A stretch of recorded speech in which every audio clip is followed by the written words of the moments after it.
నగరంలో కురుస్తున్న భారీ వర్షానికి రోడ్లన్నీ జలమయమై కనిపిస్తున్న దృశ్యాల్ని మనం చూస్తూ ఉన్నాం. సో చాలా ప్రాంతాల్లో ఇలాంటి సిచ్యువేషన్ కనిపిస్తోంది. సికింద్రాబాద్ జగద్గిరి గుట్టలో వర్షం భారీగా పడుతోంది. ఇక తార్నాకలో కూడా సేమ్ సిచ్యువేషన్. హైదరాబాద్లోని పలు ప్రాంతాల్లో భారీ వర్షం కారణంగా రోడ్లపై ఇలా చెరువులను తలపిస్తున్న పరిస్థితి మనకు కనిపిస్తోంది.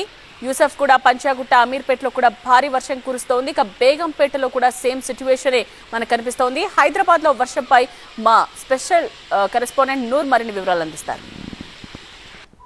मोदी साहब में ऑल इंडिया मजलिस एहतियात मीलाद नबी सल्लल्लाहु अलैहि वसल्लम బహిరంగ సభ ప్రారంభమైంది. ఒక్కసారిగా హైదరాబాద్ లో భారీ వర్షం పడుతుంది. వర్షంతో కూడా వందలాది సంఖ్యలో ఎంఐఎం పార్టీ తన బహిరంగ సభ కొనసాగుతుంది. ఏకంగా ఎంఐఎం పార్టీ బహిరంగ సభ వర్షంలో పడుతూ ప్రజలు ఇక్కడ పూర్తిగా ఇస్టేజ్ దగ్గర వరకు వారు పరిస్థితి. మరోవైపు ప్రభుత్వం కూడా ఇస్టేజ్ పైన ప్రసంగిస్తున్నారు.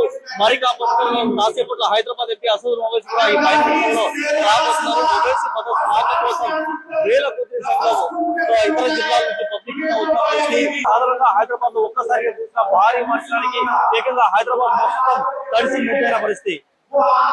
కేవలం సాయికిరంతో టీవీ హైదరాబాద్.